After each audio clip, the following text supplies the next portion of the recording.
வழங்க அன்புடன் அழைக்கிறோம்.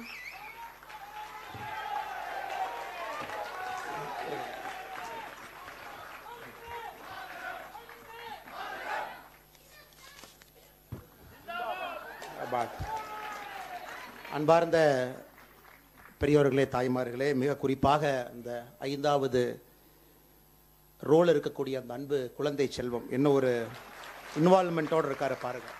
பார்க்கணும், குறிப்பாக இந்த அதிகாரிகளை பார்க்கணும்.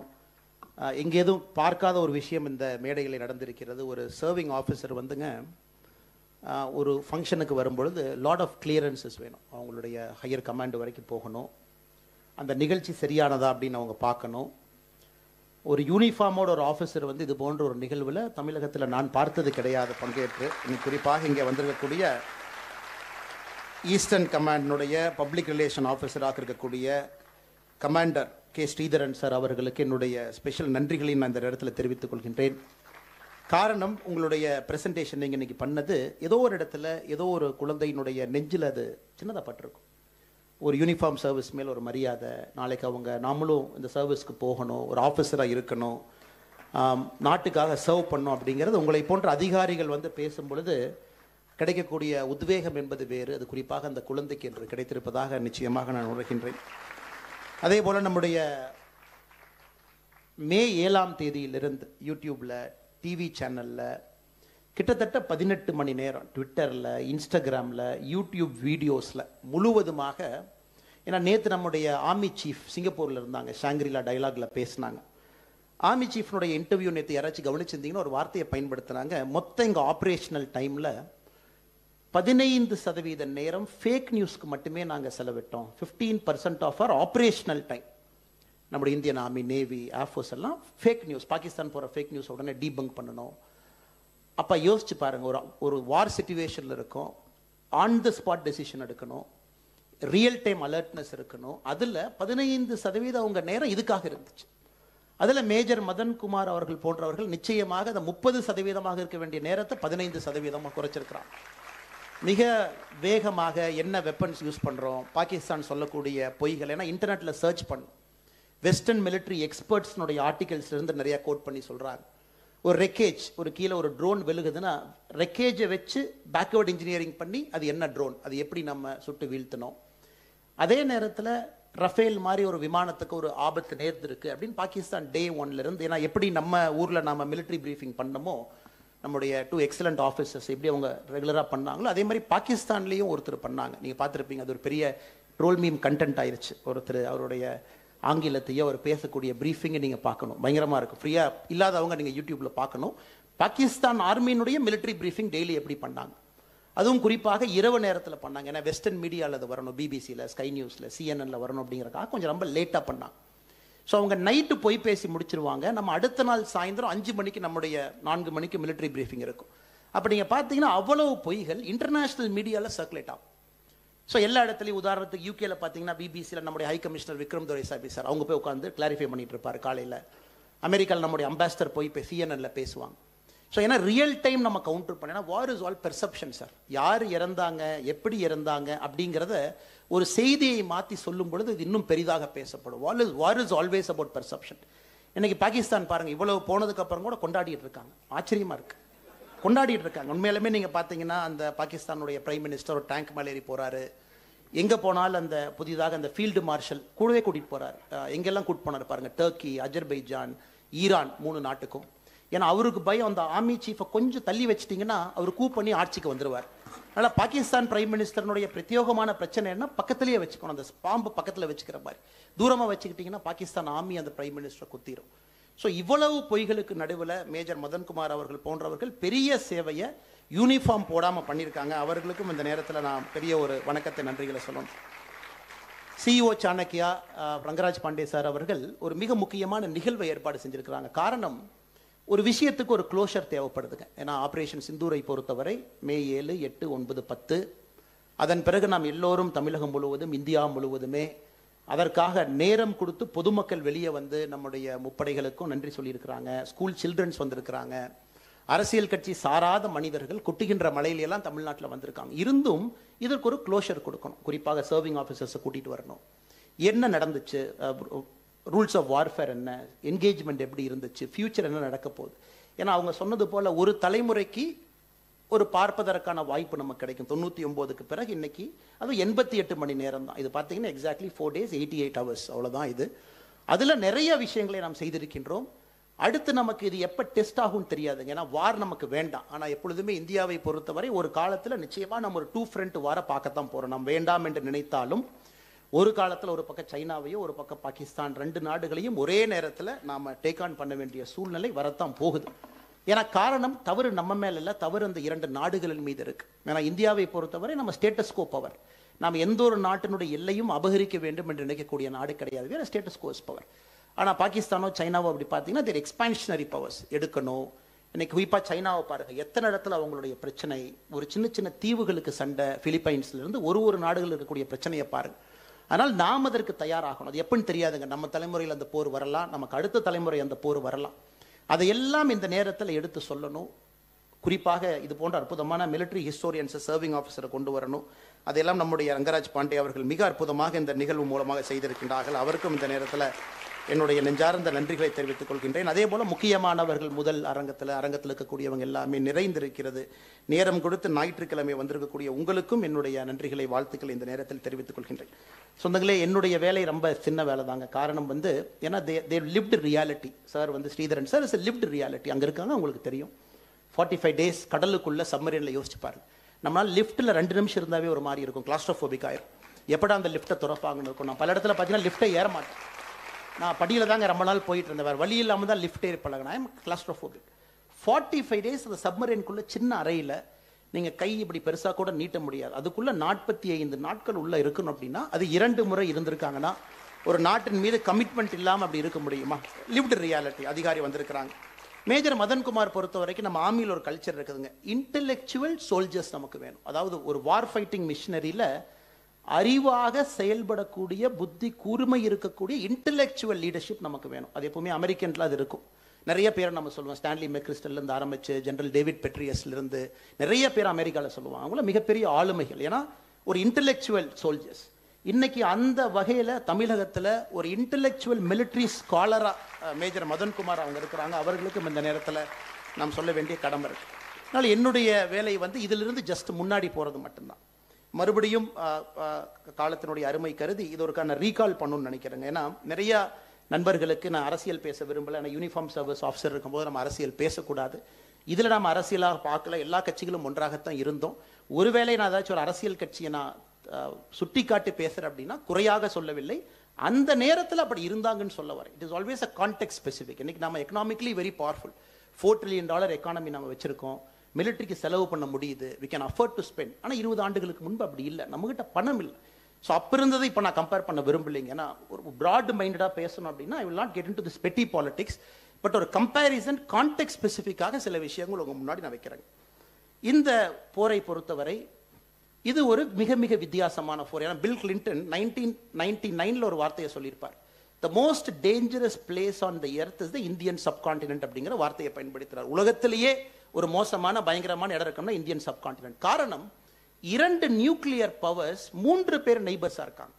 உலகத்தில் எங்கேயுமே அது கிடையாதுங்க. 3 நியூக்ளியர் பவர்ஸ் நெய்பர்ஸ். ஒன்று பாகிஸ்தான், ஒன்று இந்தியா, இன்னொன்று சைனா. 3 பேரும் பார்டரில் இருக்கும். 2 நியூக்ளியர் பவருக்கு சென்டரில் நம்ம மாட்டியிருக்கோம். அதில் குறிப்பாக ஒரு நாடு ரோக் நாடு. இப்போ இந்தியாவில் பார்த்தீங்கன்னா there is a civilian command. ஒரு பிரைம் மினிஸ்டர் இருக்காங்க. அந்த பிரைம் மினிஸ்டர் என்ன வேணாலும் செஞ்சிட முடியாது.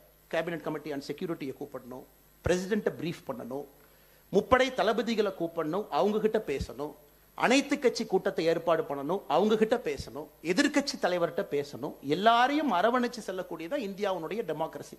எடுத்தங்கவுத்தன் நம்முடைய பிரைம் மினிஸ்டர் செயல்படுவதற்கான வாய்ப்பு நம்முடைய அரசியலமைப்பு சட்டத்தில் இல்லை. அது குறிப்பாக மோடி அவர்கள் எப்பொழுதும் அதை செய்யவும் மாட்டாங்க. அதிகாரம் இருந்தாலும் செய்யாத மனிதர் அவர். ஸோ நமக்கு பார்த்தீங்கன்னா there is a very clear cut way in which the prime minister functions. அதே போல முப்படைகள் வெரி பவர்ஃபுல்.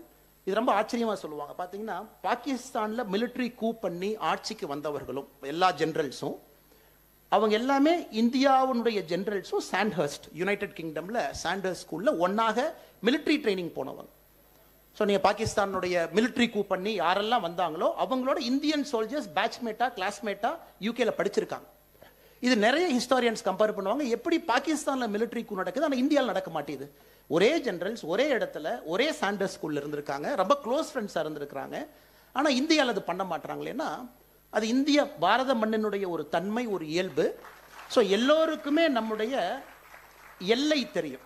ஒரு முப்படைகளுக்கு அவர்களுடைய எல்லை தெரியும், அரசியல் கட்சிகளுக்கு அவர்களுடைய எல்லை தெரியும், அரசாங்கத்துக்கு அவங்களுடைய எல்லை தெரியும். ஏன்னா நம்ம யாருமே ஒரு இடத்தை வயலேட் பண்ணும்போது இந்த பேலன்ஸ் ஆஃப் பவர் வந்து தடுமாறிடுது. ஸோ பாகிஸ்தான் நம்ம ஏன் ரோக் நேஷன் சொல்றோம்னாங்க, இந்த 3 பவுண்டரியும் பொருந்தாத ஒரு நாடு. ஏன்னா அங்கே இருக்கக்கூடிய சிவிலியன் அத்தாரிட்டிக்கு எந்த கண்ட்ரோலும் யாருக்கு கிடையாது, என்ன வேணாலும் அவங்க செய்யலாம், பேசலாம். இன்ஃபேக்ட் பாகிஸ்தான் பார்லிமெண்ட்ல பார்த்தீங்கன்னா டிஃபென்ஸ் மினிஸ்ட்ரியும் ஃபாரின் மினிஸ்ட்ரியும் பிரித்து மேய்ஞ்சிட்டு இருந்தாங்க. குறிப்பாக இந்த மே 7-8 பார்லிமெண்ட்ல என்னன்னா, அந்த டிஃபென்ஸ் மினிஸ்டர் ஒரு இன்டர்வியூ போறாரு ஸ்கை நியூஸ். ஆங்கர் ஒரு கேள்வி கேட்குறாங்க, ஏன் நீங்களாம் தீவிரவாதிகள் பண்ணிட்டீங்க, நாங்கள் என்ன பண்ணுறது, நாங்கள் வேணும்னே தான் தீவிரவாதிகளை வளர்த்தோம், அமெரிக்கா தான் வளர்க்க சொல்லிச்சுன்னு ஒரு இன்டர்வியூவில் பேசுகிறார். நாங்கள் என்ன பண்ண முடியும், தீவிரவாதிகள் வளர்த்தனாத்திர நீங்கள் தான் காரணம், எங்களை தீவிரவாதிகள் வளருன்னு சொல்லி நாங்கள் தீவிரவாத நாடாக மாறிட்டோம்.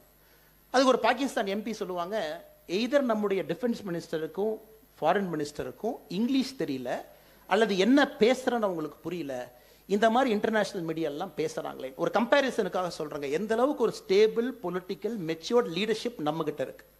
அதே மாதிரி நம்முடைய இன்னைக்கு நான் உங்ககிட்ட வந்து ஆர்மி சீஃப் பேர் கேட்டேன் அப்படின்னா நிறைய பேருக்கு தெரியாது, நேவி சீஃப் பேர் சொல்லுங்க தெரியாது, நம்முடைய ஏர்ஃபோர்ஸ் சீஃப் பேர் சொல்லுங்கன்னா தெரியாது. காரணம் அவங்க யாருமே அவங்கள ப்ரொஜெக்ட் பண்ணிக்கல. இப்போ உதாரணத்துக்கு ஜெனரல் ஆசிஃப் முனீர் பார்த்தீங்கன்னா, இந்த ஏப்ரல் 22 பகல்காமுக்கு ஜஸ்ட் ஒரு 7 days பிஃபோர் ஒரு பாகிஸ்தான் இன்டர்நேஷனல் இன்வெஸ்டர் கான்ஃபரன்ஸ் நடக்குது. நீங்கள் ஃப்ரீயாக இருக்கிறவங்க யூடியூப்ல அந்த வீடியோ பார்க்கணும். அவர் ஃபுல் யூனிஃபார்மோட ஆர்மி ஜெனரல் வந்து பேசுகிறாரு, எல்லாம் பெரிய பிஸ்னஸ் பீப்புள் உட்கார்ந்துருக்காங்க. அவர் பேசுறது பார்த்தீங்கன்னா அரசியல்வாதிகளோடு பேச மாட்டார். இந்தியா காஷ்மீர் ஜகுலர் வெயின், அது ரத்தம் ஓடணும் காஷ்மீரில், இது வந்து பெகல்காமுக்கு ஜஸ்ட் ஒரு வாரம் முன்னாடி பேசுகிறார். ரத்தம் ஓடணும், ஜகுலர் வெயின் அவ்வளோ ஈஸியாக நம்ம விட்டுருவோமா. அவருடைய முழு ஸ்பீச்சும் பார்த்தீங்கன்னா பாகிஸ்தான் நாடு இருப்பதே இந்தியாவை எதிர்ப்பதற்காகத்தான் அப்படின்னு பேசுவார் அந்த ஸ்பீச் அப்படி. ஸோ இந்தியாவில் பார்த்தீங்கன்னா நம்முடைய வெரி வெரி கான்சியஸாக பேசக்கூடியவர்கள். ஒரு முப்படையினுடைய தளபதி யாராக இருந்தாலும் கூட அவங்க பேரு கூட தெரியாத அளவுக்கு மிலிட்டரி பிரீஃபிங் கூட லாஸ்ட் டே தான் சீனியர் லீடர்ஸ் வந்தாங்க, அது வரைக்கும் சீனியர் லீடர்ஸ் கூட பிரீஃபிங்க்கு வரல. ஸோ நம்ம நன்றாக உணர்ந்து கொள்ள வேண்டும், நாம் ஒரு ரோக் நேஷனோட சண்டை போடுறோம். இது கடைசி சண்டை கிடையாது. மே 10 நாம் சொல்லியிருக்கக்கூடிய இந்த ceasefire, temporary ceasefire, டெம்பரரியாக நாம் நிறுத்தி இருப்பது இது கடைசி கிடையாது. காரணம், ஒரு தீவிரவாதி குறிப்பிட்டாங்க, லஷ்கர் இ தொய்பா, ஹிஸ்புல் முஜாஹிதீன், அவங்களுடைய ஃபேமிலி மெம்பர்ஸ் கொல்லப்பட்டிருக்கிறாங்க 14 பேர். ரிட்டாலியேஷன் பண்ணணும்னு அவங்க நினைப்பாங்க. ஒரு பக்கம் நாம ஆபரேஷனல் டாமினன்ஸை காட்டிட்டோம், we have shown who we are. நம்முடைய மேக் இன் இந்தியா வெப்பன்ஸ்னுடைய ப்ரொவஸை நம்ம காட்டியிருந்தாலும் கூட பாகிஸ்தானை பொறுத்தவரை இந்தியாவை எதிர்த்தால் மட்டும்தான் அந்த நாடு அங்கே இருக்க முடியும். அப்போ தான் ஆர்மிக்கு மரியாதை. இன்னொன்று பார்த்தீங்கன்னா, ஆர்மியை பொறுத்த வரைக்கும் பாகிஸ்தானில் கிட்டத்தட்ட 30% பாகிஸ்தானுடைய ஜிடிபியை கண்ட்ரோல் பண்ணுறாங்க. பாகிஸ்தானுடைய ஆர்மி சிமெண்ட் கம்பெனி நடத்துகிறாங்க, பாகிஸ்தானுடைய ஆர்மி ஸ்டீல் கம்பெனி நடத்துகிறாங்க, பாகிஸ்தானுடைய ஆர்மி பிஸ்கட் மேனுஃபேக்சர் பண்ணுறாங்க, பாகிஸ்தானுடைய ஆர்மி வேஃபர்ஸ் மேனுஃபேக்சர் பண்ணுறாங்க. ரொம்ப ஆச்சரியம், 30% பாகிஸ்தானுடைய ஜிடிபி ஆர்மி டிபெண்ட். ஆர்மியும் பாகிஸ்தான் எக்கானமி அவ்வளோ டைட் அப். ஸோ அப்படி இருக்கும் பொழுது ஆர்மி அடங்கிடுவாங்க, இதன் பிறகு ஆர்மி அமைதியாக போயிடுவாங்க அப்படின்னு நம்ம நினைக்கக்கூடாது, நம்ம நினைக்கவும் போகிறது கிடையாது. அதை நம்ம புரிஞ்சுக்கணும். It's a rogue nation. ஒரு ரோக் நேஷனோட நம்ம சண்டை போகிறோம். இப்போ நிறைய நம்முடைய நண்பர்களை எதிர்பார்த்தது உடனே நம்ம பிஓகேவை பிடிச்சிடணும். ஏன் மோடிஜி பிஓகேவை பிடிக்கல, எனக்கு அதில் வந்து பெரிய ஒரு சங்கடம், பிஓகேவை மோடிஜி பிடிச்சிருந்தா தான் நம்ம சந்தோஷப்படுறோம் அப்படின்னு. உங்களுக்கு தெரியும், we are a rising middle power. நாம ஒரு இவ்வளவு ஆண்டுகளுக்கு பிறகு கடுமையான நம்மளுடைய உழைப்புல பொருளாதாரத்துல முன்னேறி middle power, we are a rising middle power. அது எல்லாத்தையும் தாண்டி we are a power across the world. India நம்மளை உலகத்துல நாடுகள் இந்தியாவை எப்படி பார்க்கறாங்கன்னா, we are a responsible power. இப்போ இஸ்ரேல் பார்த்தீங்கன்னா collateral damage is so high. நெட்டானியோ இருக்கிறாங்க, ஒரு கொலேஷனு டிஃபென்ஸ் மினிஸ்டர் மாறினாங்க, புதுசாக ஒருத்தவங்க வந்தாங்க, ரைட் விங் பார்ட்டி ஒருத்தவங்க வந்தாங்க, யாரை வேணாலும் எங்கே வேணாலும் அடி, நமக்கு ஒன்றும் பெரிய விஷயம் கிடையாதுங்க, அடிக்கலாம். ஆனால் கொலேட்டரல் டேமேஜ் இஸ் வெரி ஹை. இன்னைக்கு நம்ம ஒரு ரஃபேல் விமானத்தை பற்றி நம்ம பேசுகிறோம். நம்முடைய ஆர்மி சீஃப் சிங்கப்பூரில் நேற்று சின்னதாக ஒரு விஷயத்தை மட்டும் தெளிவுபடுத்தினாங்க. எங்களுக்கு விமானம் வீழ்ந்திருக்கலாம் அப்படிங்கிற ஒரு வார்த்தையை நேற்று நம்முடைய ஆர்மி சீஃப் பயன்படுத்தினாங்க முதலாக. இதை உடனே எதிர்க்கட்சிகள் சில நண்பர்கள் அப்படியே பேசுறாங்க, இல்லை நம்ம விமானம் விழுந்துருச்சு. நம்ம நன்றாக புரிந்து கொள்ள வேண்டும், Day 1 மே 7 நம்முடைய ஏர்ஃபோர்ஸுக்கு நம்ம கொடுத்த rules of engagement, very clear rules of engagement. காலையில் ஏர்ஃபோர்ஸ் அவங்க எடுத்துக்கிட்ட முப்படைகள் எடுத்த rules of engagement is only to hit the terror camp. காலையில் 1:05 1:30 25 நிமிடத்தில் அந்த 9 டெரர் கேம்ப் அடிங்க அப்படிங்கிறது தான் ரூல்ஸ் ஆஃப் என்கேஜ்மெண்ட். நாம பாகிஸ்தான் விமானத்தை அடிங்கன்னு நம்ம கொடுக்கல, நம்ம பாகிஸ்தான் ரடாரை அடிங்கன்னு நம்ம கொடுக்கல, பாகிஸ்தானுடைய டிஃபென்ஸ் அசட்டை காலி பண்ணுங்கன்னு நம்ம கொடுக்கல. we were very clear. பெகல்காம்ல ஏப்ரல் 22 நடந்த தாக்குதலுக்கு பதிலடி டெரர் கேம்பை நாங்கள் சாத்த போறோம். 9 டெரர் கேம்ப். ஏற்கனவே பாண்டேஜி அவங்க சொன்ன மாதிரி ஊரியில வந்து லைன் ஆஃப் கண்ட்ரோலை தாண்டி நம்ம அடிச்சோம். புல்வாமாவை பொறுத்தவரை லைன் ஆஃப் ஆக்சுவல் கண்ட்ரோலை தாண்டி போனோம். Balakot is technically inside Pakistan territory. Line of எல்ஏசியை தாண்டி உள்ள போயிட்டு வந்தோம் 2வது முறை. இன்னைக்கு வித்தின் ஒரு 5-6 இயர்ஸ் டைம் ஃப்ரேம்ல இது எங்கேயுமே நடக்காது. ஒரு ஆபரேஷனல் டாமினன்ஸ்ல இன்னைக்கு நம்ம பாகிஸ்தானுடைய ஹார்ட்லேண்டுக்கு போறோம். முதல் நாள் அடிச்ச 9 டெரர் கேம்ப் பார்த்தீங்கன்னா சில டெரர் கேம்ப்ல 120 கிலோமீட்டர் இன்டர்நேஷனல் பார்டர்ல இருந்து. ஸோ முதல் முறையாக நம்முடைய ஏர்ஃபோர்ஸ் அந்த டாமினேஷன்ல இருக்காங்க. அப்படி இருக்கும் பொழுது it is expected some losses will incur. அதில் ஏற்கனவே ரொம்ப அருமையாக மேஜர் மதன்குமார் அவங்க சொன்னாங்க, பிளேன்லாம் வாங்கிக்கலாங்க, we are an economic power house, ஒரு பெரிய விஷயம் கிடையாது. we are very clear in briefing also, pilot சேஃபாக நம்ம கொண்டு வந்துட்டோம். அது நம்முடைய மிக மிக ஒரு முக்கியமான ஒரு விஷயம். அதில் வந்து நம்ம வந்து எந்த விஷயத்திலும் கூட நாம் அதில் கோட்டை விடவில்லை, அது முக்கியம். அதே நேரத்தில் ஒரு மிகப்பெரிய இது போல ஒரு ஆப்ரேஷனில் 85 இந்திய விமானங்கள் சொன்னாங்க, 45 பாகிஸ்தான் விமானங்கள், கிட்டத்தட்ட 130 ஏர்பிளைன்ஸ் ஓவர் 100 கிலோமீட்டர் ஜோனில் இருக்கு. எல்லாத்திட்டையுமே ரடார் இருக்கு. ஏப்ரல் 22 சேட்டலைட்ஸ் மேலே இருக்கு, சைனீஸ் சேட்டலைட்ஸ் மேலே பறந்துகிட்டு இருக்கு. சைனாவுடைய கம்ப்ளீட் ஸ்பேஸ் சர்வேலன்ஸ் எல்லாம் பாகிஸ்தானுக்கு கொடுக்குறாங்க. எல்லோருமே மானிட்டர் பண்றாங்க, பார்டர்ல மானிட்டர் பண்றாங்க. இந்தியன் அசட்டை ஒரு ஏர்ஃபோர்ஸ் ஹேங்கரை மானிட்டர் பண்றாங்க. நிறைய பேருக்கு தெரியாத விஷயம் அது. மிலிட்டரியில பிரீஃப் பண்ணாங்க, அதைத்தான் நான் சொல்றேங்க. இன்ஃபேக்ட் பிரம்மோஸை நாம வந்து கடைசி நாள் 10ஆம் தேதி மே 10ஆம் தேதி நம்ம லான்ச் பண்ணது பார்த்தீங்கன்னா சுகாய் தஞ்சாவூர் பேஸ்ல இருந்து கிளம்புச்சு. தஞ்சாவூர்ல இருந்து we launched the சுகாய், இங்கிருந்து அது கிளம்புச்சு. then we launched the BrahMos. Indian பார்டர்ல இருந்து பிரம்மோஸ் அடிச்சு. ஏன்னா நம்ம அசெட்ஸ் எல்லா பக்கம் ஸ்ப்ரெட் ஆகிருக்கு, எவ்ரிபடி இஸ் வாட்சிங், சேட்டலைட்ஸ் இருக்கு. ஒரு விமான டேக் ஆஃப் ஆனால் எல்லாத்துக்குமே தெரியும். அதுக்குள்ள நீங்க பின் பாயிண்ட் ப்ரிசிஷன்ல அடிக்கணும். அது மே 7ஆம் தேதி உலக நாடுகளுக்கு நாம் புரிய வைத்தோம். இந்தியாவுடைய மிலிட்டரி கெப்பாசிட்டி ஒரு படி நம்ம மேலே போயிட்டோம். we have gone one step ahead. ஒரு மிலிட்டரி ப்ரெசிஷன்ல டாக் ஃபைட்ல எங்கனால பின் பாயிண்ட் அடிச்சுட்டு வர முடியும். அன்னைக்கே நம்ம தெளிவா சொன்னோம், சண்டை முடிஞ்சிருச்சு. நீ ஏப்ரல் 22ஆம் தேதி பெகல்காம்ல நீங்க அப்பாவி இந்தியர்களை கொண்டீங்க, ஒரு நேபாளியை கொண்டீங்க. நாங்க பதிலடி மே 7ஆம் தேதி கொடுத்துட்டோம். அவர் military operation is only not focused on any of your military assets. Military அசெட்டே இல்லை, முடிஞ்சு போச்சு. இதுக்கப்புறம் எக்ஸ்கலேட் பண்றேன்னா நீ பண்ணிக்க, நாங்க எக்ஸ்கலேட் பண்ணல. எங்க வேலை முடிஞ்சது, நான் வந்துட்டோம், பதில் சொல்லிட்டோம், தீவிரவாதிகள் உயிர் எடுத்துட்டோம், அவர் planes will return to hangar, நாங்க அமைதியா இருக்க போறோம். அதன் பிறகு பாகிஸ்தான் அவங்க வந்து சிவிலியன் பிளேஸ் அடிக்க ஆரம்பிச்சாங்க, கண்டமேனிக்கு தாக்க ஆரம்பிச்சாங்க, ட்ரோன்ஸ் போட்டாங்க, கண்டினியூஸா escalation, ஸ்வாம் of drones 8th 9th. இதில் ரொம்ப முக்கியமான விஷயம், ஜேடி வேன்ஸ் அமெரிக்காவுடைய வைஸ் பிரசிடென்ட் அவங்க ஃபாக்ஸ் நியூஸுக்கு ஒரு இன்டர்வியூ கொடுக்குறாங்க. ஸோ ஜேடி வேன்ஸனுடைய இன்டர்வியூ பார்த்தீங்கன்னா ரொம்ப ஆச்சரியம். ஜேடி வேன்ஸ் சொல்றது வெர்பாட்டம் 8ஆம் தேதி மார்ச் 8ஆம் தேதி சொல்றாரு இன்டர்வியூல, within quotation, we can't control these countries. What we can try is encourage these folks to de-escalate a little bit, but we are not going to get involved in the middle of war. That is fundamentally none of our business. இது நம்ம நல்லா புரிஞ்சுக்கணுங்க. அமெரிக்காவுடைய vice president 8ஆம் தேதி அன்னைக்கு Fox news கொடுக்கக்கூடிய இன்டர்வியூல இவங்க 2 பேரும் சண்டை போடுறாங்க, நாங்க இன்டர்ஃபியர் பண்ண மாட்டோம், அது எங்க வேலை கிடையாது. அப்படி இருக்கும் பொழுது ஜேடி வேன்ஸ் எதற்காக 9ஆம் தேதி காலையில் பாரத பிரதமர் நரேந்திர மோடி அவர்களுக்கு தொலைபேசி மூலமாக பேசினாங்க. If you look at the sequence of events, என் கையில் அது இருக்கு, எந்த டைமுக்கு பேசினாங்க, கவர்மெண்ட் ஆஃப் இந்தியா சொல்லியிருப்பது இது வரைக்கும்.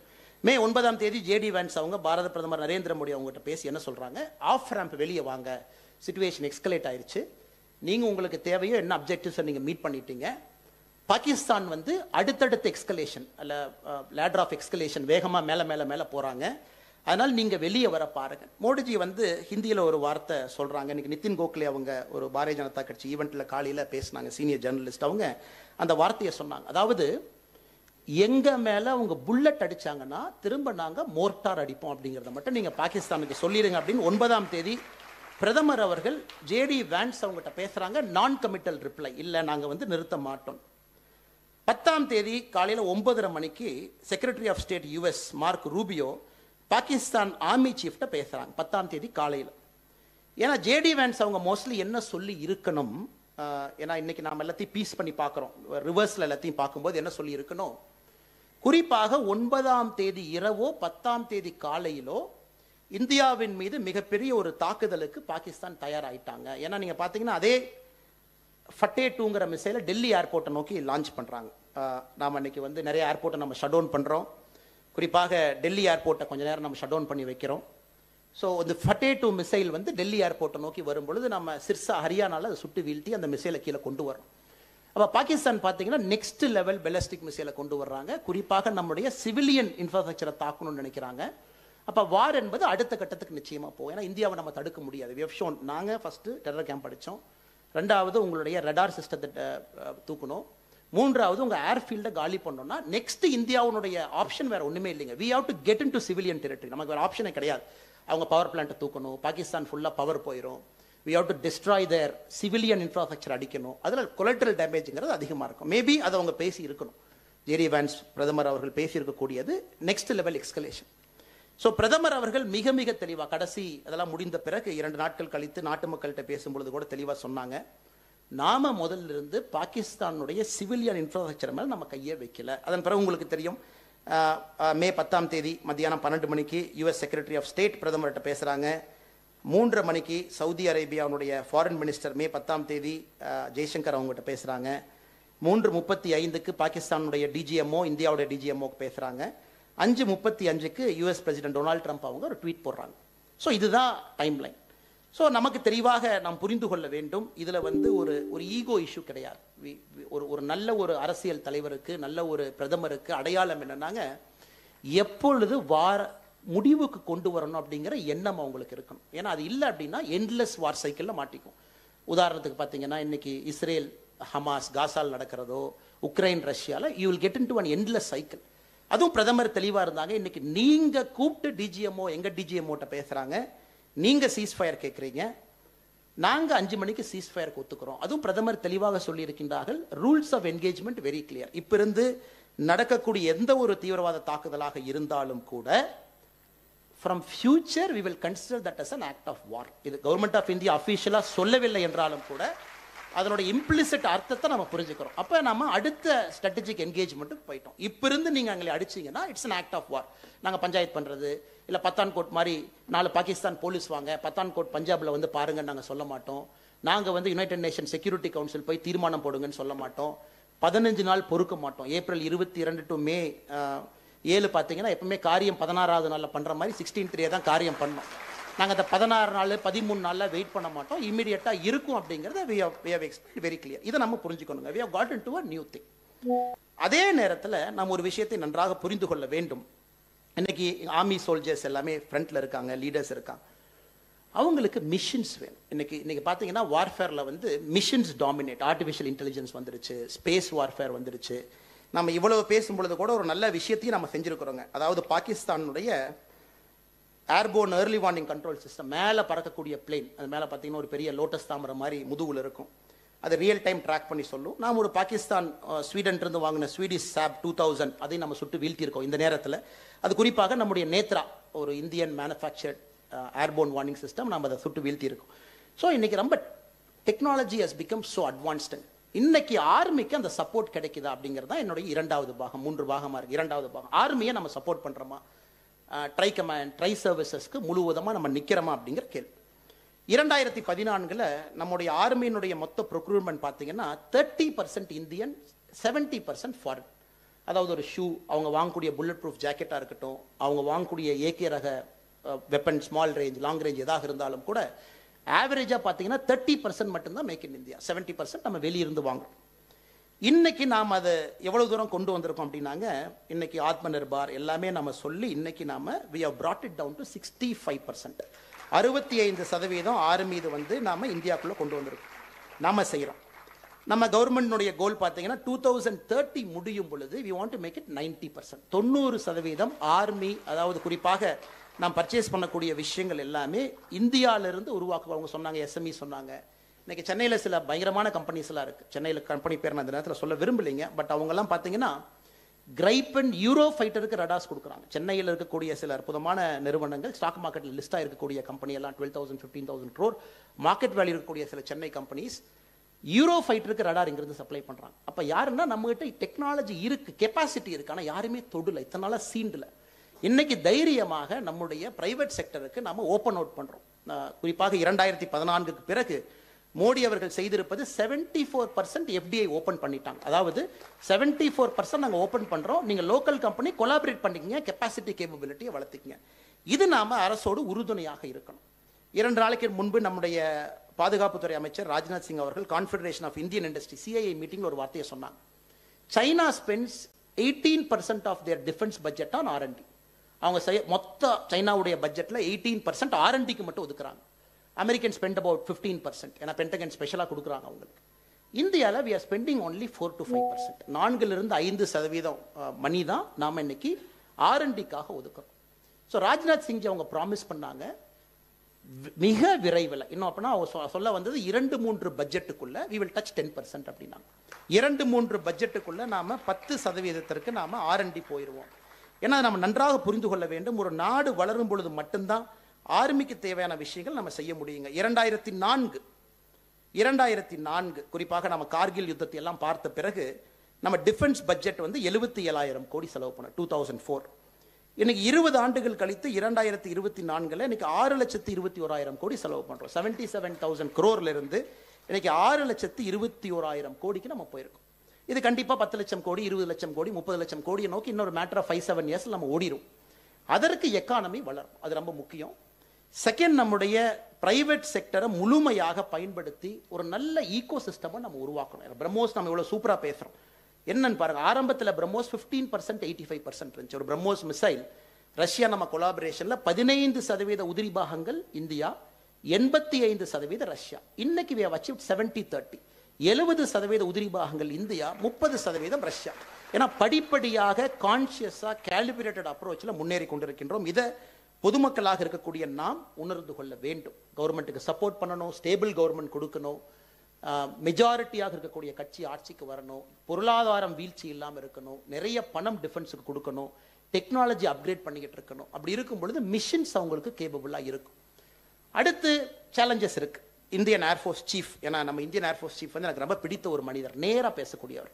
அவர் வந்து ஒரு நல்ல பார்த்தீங்கன்னா இப்போவே ஒரு பெரிய கான்ஃபெடரேஷன் ஆஃப் இந்தியன் இண்டஸ்ட்ரியில் ரொம்ப நேராக பேசுகிறார். Just 2 days back. அது நமக்கு ஒரு கொஞ்சம் ஷாக்கு தான், என்ன வெளிப்படையாக பேசுகிறாரு. அவர் பேசின 3 விஷயங்கள் உங்களுக்கு முன்னாடி நான் அந்த நேரத்தில் வைக்கிறேன். அவர் சொன்ன ஃபர்ஸ்ட் விஷயம், இன்னைக்கு நான் ஹிந்துஸ்தான் ஏரோநாட்டிக்ஸ் லிமிடெட்டை எதிர்பார்ப்பது என்ன அப்படின்னா, நீங்கள் கமிட்மெண்ட் கொடுத்தா செய்யணும். நீங்கள் கமிட்மெண்ட் கொடுத்து செய்யல அப்படின்னா எங்களுடைய கம்ப்ளீட் ப்ரொக்ரூட்மெண்ட் பாலிசி பிரச்சனை ஆகுது. நீங்கள் தேஜஸ் மார்க் 1 நீங்கள் எப்போ சொன்னீங்க, ஒன்று தான் எங்களுக்கு கொடுத்துருக்கீங்க, நீங்கள் எப்போ எங்களுக்கு கொடுக்கணும், ஏன் கொடுக்க மாட்டீங்க? மார்க் 2 ஏன் இன்னும் ப்ரொடக்ஷனுக்கே நீங்கள் போகல, ப்ரோட்டோடைப்பே போகாமல் இருக்கீங்க? Advance medium combat range aircraft AMCA அது ஏன் இன்னும் வராமல் இருக்கு? அது இன்னைக்கு 5th ஜெனரேஷனில் இருக்கும். ஏன்னா ஒரு பக்கம் army is bold and brave. ஏன்னா நீங்கள் பார்த்தீங்கன்னா வருஷத்துக்கு ஒருக்கா இந்த ஏர்ஃபோர்ஸ் கேம்ஸ் நடக்கும், யூஎஸ்ல யூரோப்ல எல்லாம். ஸோ ஒரு நாட்டிலேருந்து பெஸ்ட் பைலட்ஸ் அந்த நாடு அனுப்பும். நீங்க நல்லா கூகுளில் செக் பண்ணி பாருங்க, நிறைய ஏர்ஃபோர்ஸ் கேம்ஸை நம்ம இந்தியன் பைலட் ஜெயிச்சுட்டு வருவாங்க. ஏன்னா நீங்க வந்து ஏர்ல வந்து ஒரு காம்பேட் சினாரியோ அவங்க டெவலப் பண்ணி American pilots, European pilots, French pilots, Indian pilots டிஸ்ப்ரொபோர்ஷனேட்டா விருதுகள் நமக்கு கிடைக்கும். அப்படின்னா we are highly skilled, அதுல எந்த டவுட் இல்லைங்க. அவர் பைலட்ஸ், அவர் uniform soldiers are highly skilled. இன்னைக்கு நாம அக்கௌண்டபிலிட்டி கேட்கிறோம். நம்ம நாடு முதலா கேட்கிறோம், வேகமா நீங்க செய்யுங்க, HAL எங்களுக்கு கொண்டு வாங்க, எங்களுக்கு 5th ஜெனரேஷன் ஏர்கிராஃப்ட் செய்யுங்க. அது ஒரு விதத்தில் என்னை பொறுத்தவரை நல்ல விஷயம் தான். காரணம் இப்போ ISRO எப்படி ஒரு ISRO அக்கௌண்டபிள் ஒரு ஆர்கனைசேஷனா மாறி இருக்கோ, இன்னைக்கு HALட்ட ஆர்மி, நேவி அண்ட் ஏர்ஃபோர்ஸ் எதிர்பார்க்குறாங்க, எங்களுக்கு அக்கௌண்டபிலிட்டி கொடுங்க. கவர்மெண்ட் இண்டஸ்ட்ரியா இருந்தாலும் வேர்ல்டு கிளாஸா நீங்க மாறுங்க. ஸோ அதனால் நிச்சயமாக எப்படி ISRO இன்னைக்கு ஒரு வேர்ல்டு கிளாஸ் ஆர்கனைசேஷனா மாறி இருக்கோ, கொஞ்சம் பொறுமையாக இருப்போம். ஹிந்துஸ்தான் ஏரோநாட்டிக்ஸும் நிச்சயமாக 10 ஆண்டுகள்ல ஏன்னா வேர்ல்டு கிளாஸ் ஓவர் நைட்ல ஆக முடியாது. சப்போர்ட் பண்ணணும், பணம் கொடுக்கணும், சங்க் காஸ்ட் ஏகப்பட்டது போடணும். நீங்க அவ்வளவு பணத்தை விரயம் பண்ணணும், யோசிக்காம செலவு பண்ணணும், பெஸ்ட் சயின்டிஸ்ட்டை கொண்டு வரணும். இதெல்லாம் பார்த்தீங்கன்னா ஹை ப்ரிசிஷன் வெப்பன்ஸ், ஏரோநாட்டிக்ஸ் தெரிஞ்சிருக்கணும், மெட்டலர்ஜி தெரிஞ்சிருக்கணும், பிசிக்ஸ் தெரிஞ்சிருக்கணும், ஹை லெவல் மேத்தமெட்டிக்ஸ் தெரிஞ்சிருக்கணும். அதை இன்டெகிரேட் பண்ணி ஒரு வெப்பன் செய்யறாங்க. அப்ப ஹை குவாலிட்டி இன்ஜினியர்ஸ் நமக்கு வேணும். ஸோ கொஞ்சம் பொறுமையாக இந்தியாவில் நம்ம க்ரோ பண்ணணும். இல்லை HAL இருக்கு, வேண்டாம் நம்ம போய் டக்குனு வாங்கிட்டு வந்துடலாம். ஸோ மோடிஜியிடம் இருக்கக்கூடிய மிகப்பெரிய விஷயம் பொறுமையா இருக்கார். நம்ம இண்டஸ்ட்ரியை க்ரோ பண்ணுவோம், நமக்கு ஒன்றும் இல்லைங்க, வேர்ல்டு மார்க்கெட்டில் ஷாப்பிங் போகிறது ஒன்றும் இந்தியாவுக்கு பெரிய விஷயம் இல்லை, எங்கே வேணாலும் போய் வாங்கிட்டு வந்துடலாம். ஆனால் நாம் இன்னைக்கு தெளிவாக இருக்கோம், டிஃபென்ஸ் ஆஃப்செட் எங்களுக்கு கொடுங்க, எல்லாத்துக்கிட்டையும் வந்து நாங்கள் எது வேணாலும் வாங்க மாட்டோம். இந்த பெங்களூர் ஏரோ ஷோ பார்த்துருப்பீங்க, ஒரு பக்கம் F-35 போட்டி போடுது, இன்னொரு பக்கம் ரஷ்யாவுடைய அட்வான்ஸ் ஏர்கிராஃப்ட் போட்டி போடுறாங்க. 2 பேர் இந்தியா முன்னாடி நிற்கிறாங்க, என் ஃப்ளைட்டை வாங்க, என் ஃப்ளைட்டை வாங்க, ஏன்னா நம்ம அடுத்து ஜெட் ட்ரைனர்ஸ் வாங்கணும். ஸோ இந்தியாவை பொறுத்தவரை ஒரு பக்கம் வாங்க முடியுங்கிற நிலைமை இருந்தாலும், இன்னொரு பக்கம் அவசரப்படாம லோக்கல் டிஃபென்ஸ் இண்டஸ்ட்ரியை வளர்க்கும் பொழுது மட்டும்தான் லாங் டேர்ம் ஸ்ட்ராட்டஜிக் டாமினன்ஸ் நமக்கு கிடைக்கும். அதனால் அதையும் நாம் புரிந்து கொள்ளணும். ஏன்னா ஒரு பக்கம் நம்ம ஆர்மி, நேவி, ஏர்ஃபோர்ஸ் சப்போர்ட் பண்ணும் பொழுது ஒரு சிட்டிசன்ஸாக பொறுமை காத்து இங்கேயும் எக்ஸல், அதுக்கு உங்கள் குழந்தைங்க உள்ளே போகணும், அது வெரி இம்பார்ட்டன்ட். இல்லை நான் படித்தேன், நான் ஸ்டார்ட் அப் பண்ணேன், நான் வந்து ஒரு அமெரிக்கன் கம்பெனிக்கு போய் நான் சான் ஃப்ரான்சிஸ்கோவில் வந்து நான் வந்து சாஃப்ட்வேர் இன்ஜினியர் இருந்தேன். You should encourage your children to get in to important strategic sectors. அது ரொம்ப முக்கியங்க. நம்ம வந்து இன்னொருத்தட்ட எதிர்பார்க்குறோம், யாரோ குழந்தை வந்து யாரோ ஒரு மதன்குமார், யாரோ ஒரு ஸ்ரீதர் சார் போய் நாட்டை பாதுகாப்பாங்க. We should also say let my child be the child, என்னுடைய குழந்தையை நான் பண்ணணும் அப்படிங்கிற உணர்வு வரும் பொழுது இந்த நாடு அடுத்த கட்டம் போகும். நீங்கள் உங்கள் குழந்தைய அட்வான்ஸ்ட் ஃபிசிக்ஸ் அனுப்பணும், ஹார்டு கோர் சயின்ஸுக்கு நீங்கள் என்கரேஜ் பண்ணணும், ஸ்டெம் சப்ஜெக்டை கொண்டு போகணும். அவங்கள ஒரு நேஷனல் கான்ஷியஸாக வேலை பார்க்க வைக்கணும். எல்லாருமே படித்தோம், எல்லாருமே H-1B விசா வாங்கிட்டோம், எல்லாரும் US போகிறோம், எல்லாரும் மில்லியன்ஸ் ஆஃப் டாலர் சம்பாதிக்கிறோம்னு இருந்தாலும் இதை நாட்டு மக்களை ஆர்மிக்கு நம்ம செய்ய வேண்டிய பணி. அவங்களுக்கு பெஸ்ட் வெப்பன்ஸ் கொடுக்காம கையை கட்டி போட்டுட்டு நீங்கள் டூ ஃப்ரண்ட் வார் சண்டை போடுங்க, சைனா போய் அடிங்க, பாகிஸ்தான் போய் அடிங்கன்னா எங்கே அடிப்பாங்க அவங்க? அதையும் ஒரு நாட்டு மக்களாக இந்த நேரத்தில் நாம் உணர்ந்து கொள்ள வேண்டும் என்று சொந்தங்களே. அடுத்து இன்னைக்கு பாகிஸ்தான் பார்த்தீங்கன்னா அடுத்த வேலை இப்போவே காட்டிட்டாங்க. இப்போ தான் அடித்தோம், இப்போ தான் எல்லாம் புகையெல்லாம் இன்னும் கூட முழுசாக முடியல.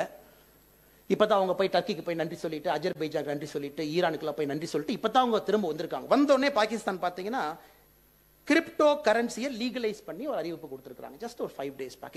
இதனுடைய இதை நம்ம புரிஞ்சுக்கணுங்க தன்மையை. இன்னைக்கு ஒரு பிட்காயின் இஸ் 91 lakh ரூபி, 91 லட்சம் ரூபா ஒரு பிட்காயின். இன்னும் எவ்வளவு பிட்காயின் நம்ம மைன் பண்ண முடியும்? இன்னும் 11 லட்சம் பிட்காயின் மைன் பண்றதுக்கு இருக்கு. ஏன்னா பிட்காயின் நீங்க எவ்வளவு மைன் பண்ண முடியாதுங்க, அவ்வளவுதான் மைன் பண்ண முடியும். இட் இஸ் பேசிக்கலி அதனுடைய ஒரு கிரிப்டோ ப்ராப்ளத்தை நீங்க சால்வ் பண்ணணும். It is contain to a certain extent. இன்னும் 11 லட்சம் மைன் பண்ணலாம். அந்த 11 லட்சம் பிட்காயினுடைய மைன் பண்ணக்கூடிய பிட்காயினுடைய சந்தை மதிப்பு இன்னைக்கு 10 லட்சம் கோடி. இன்னைக்கு பாகிஸ்தான் என்ன பண்றான்? ஓகே, நம்மகிட்ட பணம் இல்லை, இந்த நாட்டில் சம்பளம் கொடுக்கறதுக்கே பணம் இல்லை. இன்டர்நேஷனல் மானிட்டரி ஃபண்ட்ல 29வது தடையா கடன் வாங்கிட்டு வந்திருக்காங்க. அதுவும் சண்டை நடக்கும் பொழுது தான் போய் பணம் வாங்கிட்டு வந்தாங்க. இன்னைக்கு பாகிஸ்தான் என்ன பண்றான்? எப்படி நாம பணம் சம்பாதிக்கிறது?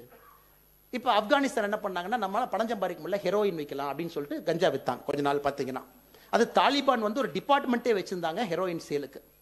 ஸோ அப்படின்னா இதில் வர்ற பணத்தை வச்சு நாட்டை நடத்தலாம். இன்னைக்கு பாகிஸ்தான் பார்த்தீங்கன்னா அதுக்குள்ளே என்டர் ஆயிட்டாங்க.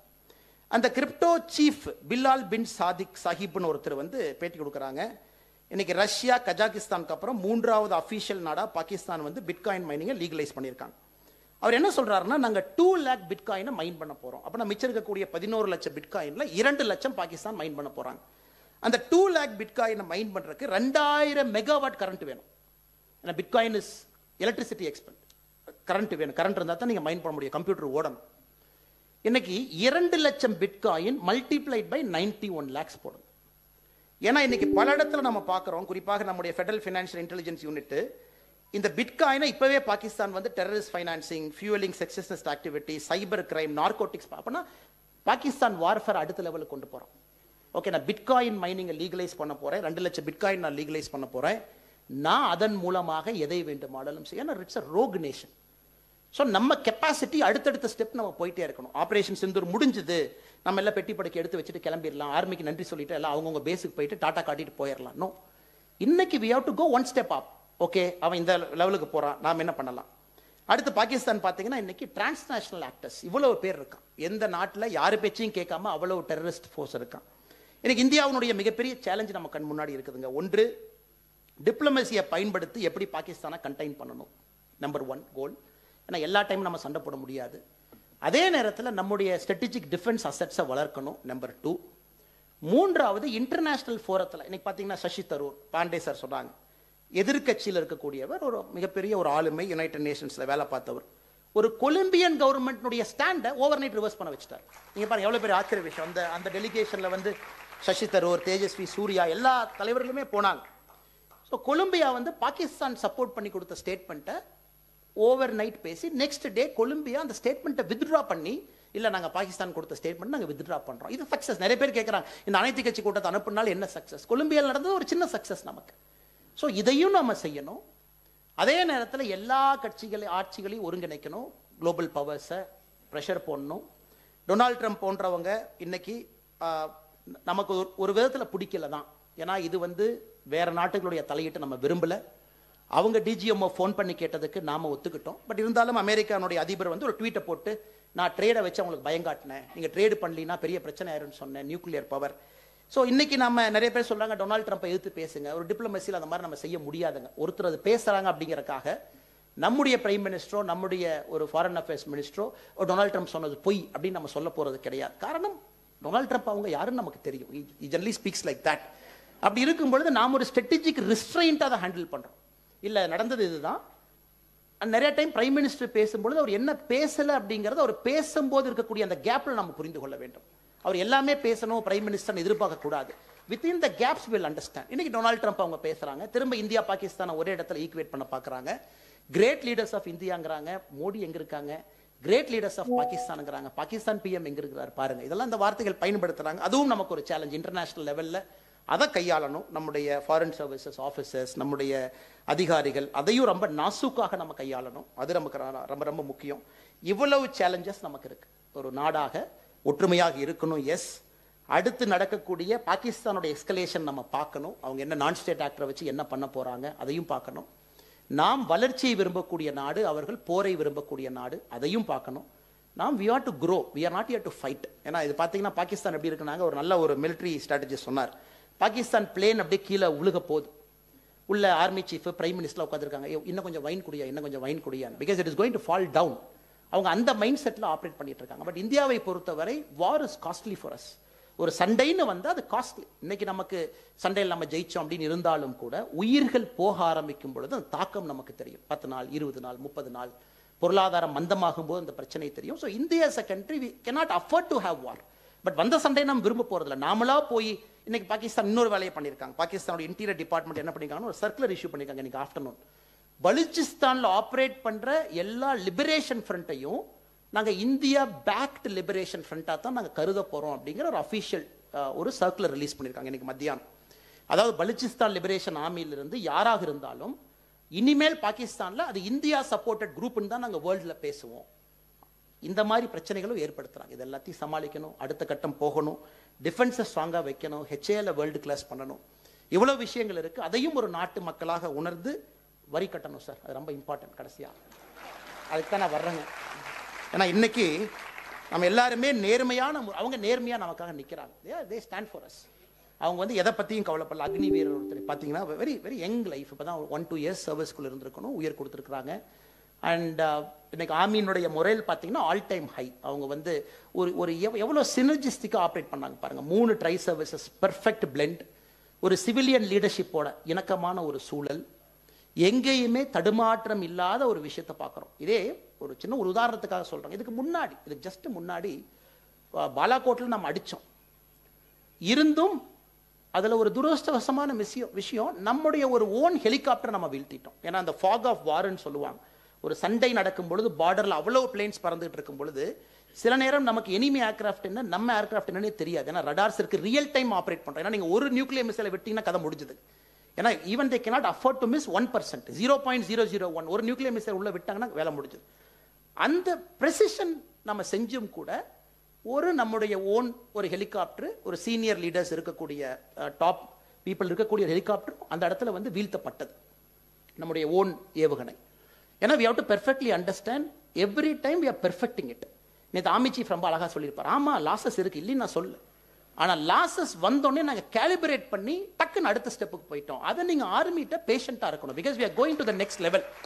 இன்னைக்கு பெர்ஃபெக்ட் ஆகிட்டு இருக்காங்க. they are becoming perfect. World பவர்ஸோட கம்பீட் பண்ணுறாங்க. 4-5% டிஃபென்ஸ் பட்ஜெட் R&D வச்சு கம்பீட் பண்ணுறாங்க. லாங் டைம் அவங்க கையை கட்டி போட்டுருந்தோம். Because we want to be a pacifist power. Non aligned nation. Army நாங்கள் வளர்க்க மாட்டோம், பார்டரில் நாங்கள் போட மாட்டோம், China's are friendly country, Pakistan சண்டை போட்டாலும் யூவென்ட்டை தான் நம்ம போவோம்னு சொல்லி ஆர்மியை கிட்டத்தட்ட 40-50 இயர்ஸ் நம்ம எதுவுமே அவங்களை அலோவ் பண்ணல. இன்னைக்கு தான் ஆர்மிக்கு அந்த சுதந்திரமும் ஆர்மி நீங்கள் செய்யுங்கன்னு நம்ம சொல்லும் பொழுது we got to be little bit patient. கொஞ்சம் பேஷண்டாக இருக்க வேண்டிய கடமை நமக்கு. ஒரு ரஃபேல் விழுந்துருச்சு, it is not an issue. It's okay sir, pilot சேஃபாக இருக்காங்க, வில் பை. இல்லை ரஃபேலோட ஸ்பெக்ட்ரா டிஃபென்ஸை பிரீச் பண்ணிட்டாங்களா, பார்த்துக்கலாம், will take care of it. அதைத்தான் அந்த ஆர்மி சீஃப் சொன்னார், நாங்கள் we will recalibrate, will go to the next level. அந்த பொறுமையும் ஒரு ஒரு ஒரு சிட்டிசனாக இருக்கணும். கடைசியாக இப்போ நீங்கள் அமெரிக்கா யூரோப் ட்ராவல் பண்ணீங்கன்னா அங்கே ஆர்மி சோல்ஜர்ஸ் யூனிஃபார்மில் வருவாங்க. ஒரு ஒரு ஹாலிடேக்கு வரும்பொழுது யூனிஃபார்மில் வரும். டெல்லி ஏர்போர்ட்டில் நான் பார்த்தேன், நிறைய நம்முடைய சோல்ஜர்ஸ் இன்னைக்கு தமிழ்நாட்டுக்கு லீவ் கேன்சல் ஆகி போனவங்கலாம் இன்னைக்கு ஏகப்பட்ட பேர் நான் வந்த விமானத்தில் லீவுக்கு ஊருக்கு வர்றாங்க, 27 நாள் லீவில். எல்லாருமே பார்த்தீங்கன்னா டிஷர்ட்டு ஒரு ஷர்ட் நார்மல் சிவிலியன் மாதிரி இருந்தாங்க. ஏர்போர்ட்டில் ஒரு 4-5 பேர்த்த பேசினேன், இல்லை நம்ம தமிழ்நாட்டுக்கு திரும்ப வர்றாங்க, லீவ் கேன்சல் ஆகி போனவங்க திரும்ப வர்றாங்க. ஸோ நாம் என்கரேஜ் பண்ணோம் நம்முடைய political லீடர்ஷிப்பையும். We should encourage army people to travel with uniform when they come for leave also. அவங்க லீவுக்கு வரும் பொழுது யூனிஃபார்ம்ல, அது நமக்கு ஒரு பெருமை. அமெரிக்காவில் யூரோப்பில் பார்த்தீங்கன்னா they come with uniform. ஒரு ஃப்ளைட்டில் ஏறுறாங்கன்னா எல்லாரும் இருந்துச்சு நிற்பாங்க, எவ்ரிபடி ஸ்டாண்ட்ஸ் அப். எல்லா ஏர்லைனும் ஸ்டாண்டர்ட் கண்டிஷன், ஃபர்ஸ்ட் ஆர்மியில் வேலை செய்கிறவங்க போர்ட் பண்ணுங்க, ஃபார்மர் ஆர்மி வேலை செய்கிறவங்க ஆர்ம் ஃபோர்ஸஸ் போர்ட் பண்ணுங்க, then only we board. So அது வரும்பொழுது தான் பேட்ரியாட்டிசம் அடுத்த லெவலுக்கு. அதை பார்க்கும்போது ஒரு குழந்தைக்கு ஒரு ஆர்வம் வரும், நானும் ஆர்மி சோல்ஜர் ஆகணும், நானும் யூனிஃபார்ம் போடணும். அதையும் நீங்க பொலிட்டிக்கல் லீடர்ஷிப் நம்ம சொல்லணும். ஏன்னா பொலிட்டிக்கல் லீடர்ஷிப் டேக்ஸ் ஃபீட்பேக். நம்மகிட்ட ஃபீட்பேக் எடுக்கிறாங்க, நம்ம தான் ஓட்டு போடுறோம், நம்ம தான் நம்முடைய ஒரு வாக்கு ஒரு அரசை தீர்மானிக்குது. அப்படி இருக்கும் பொழுது நாம ஆர்மியை நம்ப ஆரம்பிக்கணும். ஏன்னா ஒரு காலத்தில் ஆர்மியை நம்ம நம்பல. 1960s and 50s and 55 அவங்க எப்படி அவங்க வந்து சிவிலியன் கண்ட்ரோல் கொடுத்துடலாமா, அவங்க வந்து பவரை பிடிச்சிட்டாங்கன்னா எப்படி, பாகிஸ்தானை பிடிச்சாங்களே, அந்த மாதிரி பிரச்சனைகள் இந்தியாவில் ஒரு காலத்தில் இருந்துச்சு. ஏன்னா அப்போ நமக்கு தெரியாதுன்னா, சுதந்திரத்துக்கு பிறகு பார்த்தீங்கன்னா ஆர்மி சீஃபே பிரிட்டிஷ்காரன் தான் கொஞ்ச நாளைக்கு இருந்தாங்க. ஏன்னா இன்னைக்கு அதையெல்லாம் தாண்டி ஆர்மியோட முழுமையாக நிற்க வேண்டிய நேரத்துக்கு வந்திருக்கோம். என்னுடைய கடைசி வேண்டுகோள், நாம நேரம் கிடைக்கும் பொழுது நீங்க ஒரு பொலிட்டிக்கல் லீடர்ஷிப்பை பார்க்குறீங்க, ஒரு சிட்டிசனா நீங்க சொல்லணும், ஆர்மிக்கு இன்னும் கொஞ்சம் நீங்க எக்ஸ்போஷர் கொடுங்க. Let army come in uniform, let them board a plane with uniform, let them travel with uniform. அந்த கிராமத்துக்கு ஊருக்கு ஒரு ஆர்மி சோல்ஜர் லீவ்ல வரும் பொழுது நாம வீட்டுக்கு போய் பார்க்கணும். இன்னைக்கு எப்படி ஆர்மி சோல்ஜருக்கு ஏதாச்சும் நடந்துருச்சுன்னா நம்ம வீட்டுக்கு போறோம். ஸோ வார் நடக்காதப்ப யாரோ ஆர்மி யாரோ லீவ்ல வந்தாங்க, யாரோ ஒரு நன்றி கூட சொல்றதில்ல. We have to say thank you. பார்க்குறோம், குழந்தைகளை என்கரேஜ் பண்ணும், thank them for their service. உங்க சர்வீஸ்க்கு ரொம்ப நன்றி நீங்க போய் சொல்லிட்டு வாங்க. குழந்தைய அனுப்பணும். நீங்க எங்க பார்த்தாலும் கூட சொல்லும் பொழுது என்ன ஆகும்னா ரியல் பேட்ரியாட்டிசம் கம்ஸ். நம்ம சிந்தூரப்போ ஒன்னா இருந்தோம் அப்படிங்கிறது வேறங்க. எப்பொழுதும் ஆர்மியோட இருக்கணும். ஏன்னா காரணம், it's very very tough job sir. Volunteer எத்தனை பேர் நம்ம ஆர்மிக்கு போவோம், ஏர்ஃபோர்ஸ் போவோம், ஐயா மாதிரி நம்ம நேவிக்கு போவோம், எத்தனை பேர் வாலண்டியர். 45 நாள் சம்மரின்குள்ள யோசிச்சு பாருங்க சார், வாய்ப்பே இல்லை, இம்பாசிபிள். ஏன்னா நிறைய சம்மரின் எப்பாச்சும் நம்மளை உள்ள விடுவாங்க. நம்மள சிவிலியன்ஸ் வந்து அவங்க அந்த ஷோர்ல நிறுத்திருக்கும் போது உள்ள போய் பார்த்துட்டு வருவோம். உள்ள போனாவே நமக்கே ஒரு மாதிரி கிளாஸ்ட்ரோபோபிக்கா இருக்கும். அதில் இருக்கிறாங்கன்னா அவங்க நாட்டுக்காக there is something beyond it that drives them. அதையும் நாம் இந்த நேரத்தில் செய்யணும். அது நம்ம செய்ய வேண்டிய கடமை கட்டாயம் நமக்கு இருக்கு. அதனால் இந்த நேரத்தில் குறிப்பாக நம்முடைய மத்திய அரசுக்கு நாம் நன்றி கடன் பட்டிருக்கின்றோம். காரணம், ஒரு பொலிட்டிக்கல் லீடர்ஷிப் எல்லாத்தையும் அரவணைச்சு போனாங்க. எல்லா அப்போசிஷன் லீடர்ஸை கூப்பிட்டு மீட்டிங் வச்சு பேசி ஒரு நேஷன் ஃபுல்லாக ஒரு கான்ஃபிடன்ஸ் பில்ட் பண்ணி பிரைம் மினிஸ்டர் அவங்க ஒரு வார் டைமில் எப்பவுமே நம்ம நான் வச்சுக்கிறேங்க, ஒரு prime minister is tested in war time. Winston Churchill was tested in war time. ஒரு வார் டைம் தான் ஒரு தலைவனுடைய முழு இயல்பை டெஸ்ட் பண்ணது. மோடிஜி வந்து அதை ஸ்பெக்டாகுலராக பாஸ் பண்ணி அடுத்த லெவலுக்கு போயிட்டாங்க. ஏன்னா வார் டைமில் நம்ம பிஎம்ஐ டெஸ்ட் பண்ணல. அதே நேரத்தில் நம்முடைய 3 ட்ரை சர்வீசஸ்க்கு பெரிய நன்றி சொல்லணும். காரணம், வெரி ப்ரொஃபஷனல், ப்ரிசைஸ், ஒரு வேர்ல்டு கிளாஸ், ஏதோ ஃபர்ஸ்ட் வேர்ல்டு கண்ட்ரியில் பார்க்கறத நம்ம இந்தியாவில் அவங்க செயல்படுத்தி காட்டியிருக்காங்க. நம்ம அங்கே போயிட்டோன்னு அவங்க நமக்கு ப்ரூவ் பண்ணியிருக்காங்க. அவங்களுக்கு ஒரு பெரிய நன்றி. அதே நேரத்தில் சிவிலியன்ஸ்க்கு எல்லாருமே, எல்லா கட்சி எல்லோரும் வந்து எல்லாம் இருந்தாங்க. இதில் வந்து நம்ம என்னை பொறுத்தவரை சண்டை போடுறோம், சோஷியல் மீடியா சண்டை, வெளி சண்டை, அதெல்லாம் சண்டை, நார்மல் ஐடியாலஜிக்கல் ஃபைட் இஸ் ஓகேங்க. பட் சில நேரத்தில் பெருந்தன்மையாக நாமளும் இருக்கணும். ஆளுகின்ற கட்சியாக இருந்தாலும் எதிர்கட்சியாக இருந்தாலும் ஒரு வார் வரும் பொழுது பெருந்தன்மையாக இருக்க வேண்டிய கட்டாயம் எல்லோருக்கும் இருக்கு. இந்த முறை எல்லோரும் பெருந்தன்மையாக இருந்திருக்கும், அதுவும் நாம் பாராட்ட வேண்டிய விஷயம். ஏன்னா இதெல்லாம் நம்ம டிக் போட்டிருக்கிறோங்க, இதெல்லாம் எவ்ரிதிங் நம்ம அப்ரிஷியேட் பண்ணிக்கணும், நம்ம கலர் நம்ம தூக்கி வச்சுக்கணும். இதில் எங்கேயுமே மிஸ்டேக்ஸ் பண்ணல. அதனால் நிச்சயமாக வருகின்ற காலம் இன்னும் சிறப்பாக இருக்கட்டும். எந்த உயிர் நமக்கு போகக்கூடாது. we are very very conscious about it. ஏன்னா ஒரு loss is a nation's loss. Let the army gets the best of equipments. Let us all pay our taxes, contribute our might. Economically let us grow. அவங்களுக்கு இன்னும் பெருசாக கொடுப்போம், பின்னாடி நிற்போம். நிச்சயமாக வருகின்ற காலம் இன்னும் சிறப்பாக நமக்கு இருக்கட்டும். அதே நேரத்தில் பாகிஸ்தான் எந்த மிஸ்அட்வான்டேஜ் போனாலும் நம்ம சண்டை பாகிஸ்தானில் கிடையாதுங்க. அது கடைசியாக நான் சொல்லி முடிச்சுக்கிறேன். Because Pakistan is a proxy for China. ஏன்னா எப்படின்னா ஒரு ரவுடி, ஒரு பெரிய ரவுடி ஆகணும் அப்படின்னு பார்த்தீங்கன்னா அந்த ரவுடி ஏதாச்சும் விஷமத்தனம் பண்ணுவான். அப்போ தான் போலீஸ் ஸ்டேஷனில் ரவுடி ரெஜிஸ்டர் ஏன்னு போடுவாங்க. ரவுடி போலீஸ் ஸ்டேஷனில் பார்த்தீங்கன்னா 3 இருக்கும், ABC. A is a main rowdy, B is a foreign rowdy, அதாவது ஜூரிஸ்டிக்ஷனுக்கு வெளியே இருக்கிற ரவுடி, ஜூரிஸ்டிக்ஷன் வந்து பி. சி பேர் பட்டிங் ரவுடி. அப்படின்னா இப்போ தான் ரவுடித்தனத்தை காட்டுறானா சி ரெஜிஸ்டர் பண்ணிக்குவாங்க. ஸோ இந்த மூன்றுமே ஒரு போலீஸ் ஸ்டேஷனில் ஏபிசின்னு வரைமுறை இருக்கும். இன்னைக்கு பாகிஸ்தான் வந்து சி, பட் அவங்க என்ன பண்ணுறாங்கன்னா இல்லை நான் ஏக்கு வர ஆசைப்படுறேன் அப்படின்னு. ஸோ நமக்கு இன்னைக்கு ஏல இருக்கிறது சைனா மட்டும்தான். ஸோ நம்முடைய கண் சைனாவின் மீது இருக்கு. Pakistan just a proxy power. அவங்க சொன்ன மாதிரி சைனாவோட வெப்பன்ஸ் எல்லாம் இன்னைக்கு பாகிஸ்தான் வச்சு டெஸ்ட் பண்ணிக்கிட்டாங்க. எது ஓடும், எது ஓடாது, எது உழுவும், எது பறக்கும், எது பறக்காது. அதனால் பாகிஸ்தான் என்னதான் கத்துனாலும் கூட நம்ம ரிஸ்ட்ரெயின்டாக தான் பேச போகிறோம். பாகிஸ்தான் ஒரு நாடுன்னு மதிச்சு பதிலுக்கு பதில் ஜெய்சங்கர் பேசுகிறாங்க, பதிலுக்கு பதில் ராஜ்நாத் சிங்ஜி பேசுகிறாங்க, பதிலுக்கு பதில் மோடி அவங்க பேச மாட்டாங்க. நீங்கள் நினச்சக்கூடாது ஓ இவங்க ஏன் பேசலை, நம்ம பேசக்கூடாது, அவங்களுக்கு நாம் இதுக்கு பேசணும். நம்ம ஸ்போக்ஸ் பர்சன் யாராச்சும் பேசி அதுக்கு பதில் சொல்லிட்டு போயிடுவாங்க. ஆனால் பாகிஸ்தான் சி ரவுடி தான். அவங்க என்னதான் முயற்சி பண்ணாலும் ஏக்கு வர முடியாது, சீல அவங்க இருக்கணும். அதே நேரத்தில் சைனாவின் மீது நம்ம கண்ணு எப்பவும் இருக்கணும், எப்பவும் இருக்கும். அதையும் இந்த நேரத்தில் உங்களுக்கு சொல்லி இங்கே வந்திருக்கக்கூடிய எல்லோருக்கும் என்னுடைய நன்றியை தெரிவித்து, வாய்ப்பு கொடுத்த அங்கராஜ் பாண்டே அவர்களுக்கும் நன்றி தெரிவித்து என்னுடைய உரையை முடித்துக் கொள்கின்றேன். நன்றி, வணக்கம். பாரத் மாதா கி ஜெய்.